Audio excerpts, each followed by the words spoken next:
Happy teachers day.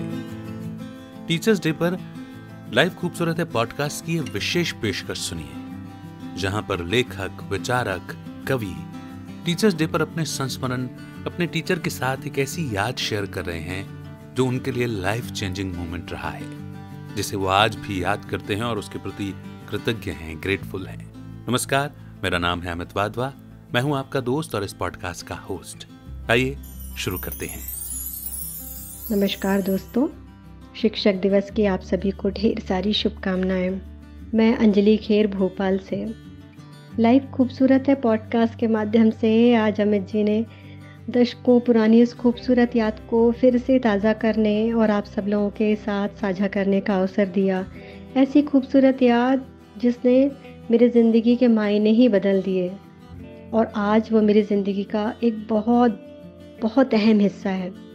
याद करती हूँ तो 12-14 साल पुरानी बात है। घर परिवार और बच्चों की परवरिश के साथ नौकरी का बेहतर तालमेल था। सब कुछ अच्छा चल रहा था, पर फिर भी मन में कुछ एक खलल सी महसूस होती थी। ऐसी खलल, ऐसा लगता था कि ज़िंदगी में कुछ ऐसी चीज़ मिस कर रही हूँ जो कि वो मेरा ज़िंदगी का बहुत अहम हिस्सा है, पर वो क्या है वो मुझे समझ में ही नहीं आता था।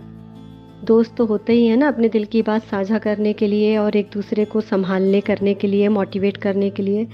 ऐसे ही कॉलेज की एक मेरी दोस्त थी उषा, जिससे मैं दिल की हर बात शेयर करती थी।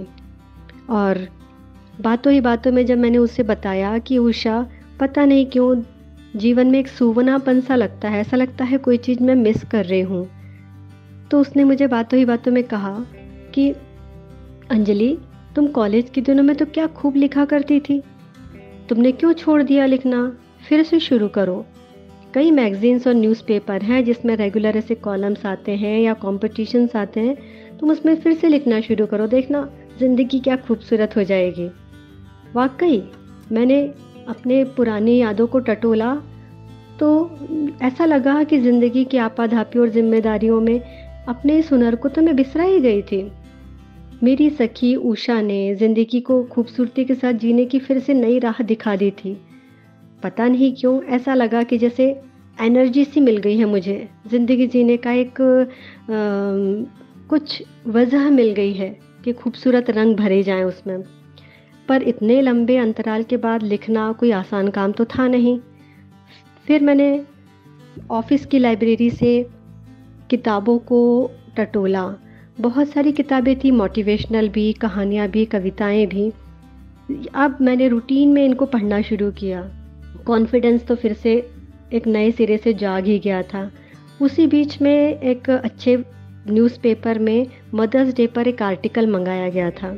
मैंने कागज़ कलम उठाई और बेधड़क एक छोटा सा आर्टिकल लिख दिया था, जो मैंने अपनी बेटी के साथ उन यादों को समेटा हुआ था।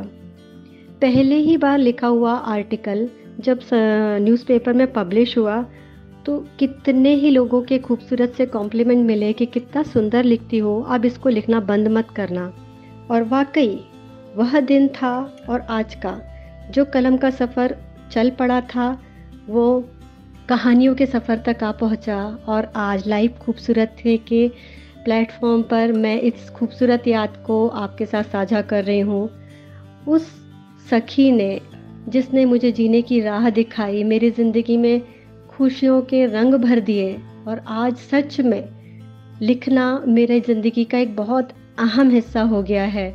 किस्से, कहानियाँ, आर्टिकल्स, सब कुछ लिखने के लिए प्रेरित करने वाली, साहित्य जगत में दखल देने के लिए प्रेरित करने वाली, और कलम को थाम मनोभावों को कागज़ पर उकेरने के लिए प्रेरित करने वाली मेरी सखी उषा को टीचर्स डे पर मेरा ढेर सारा अभिनंदन, नमन।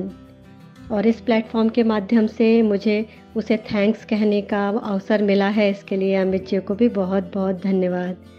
और आप सभी को धन्यवाद जिन्होंने आप मुझे सुना। बहुत बहुत आभार आप सभी का। उम्मीद करता हूँ कि ये पॉडकास्ट आपको पसंद आ रहा है, लेकिन क्या आप खुद का पॉडकास्ट लॉन्च करना चाहते हैं और पॉडकास्ट को एक व्हीकल के रूप में इस्तेमाल करके अपनी अथॉरिटी, क्रेडिबिलिटी और पहुंच को बढ़ाते हुए अपने इन्फ्लुएंस के दायरे को बढ़ाना चाहते हैं, ताकि आप अपनी सर्विस और प्रोडक्ट्स को और भी लोगों तक पहुंचा सकें? तो डिस्क्रिप्शन में दिए हुए फ्री वेबिनार के लिंक पर क्लिक करें और समझें कि पॉडकास्ट आपकी कैसे हेल्प कर सकता है।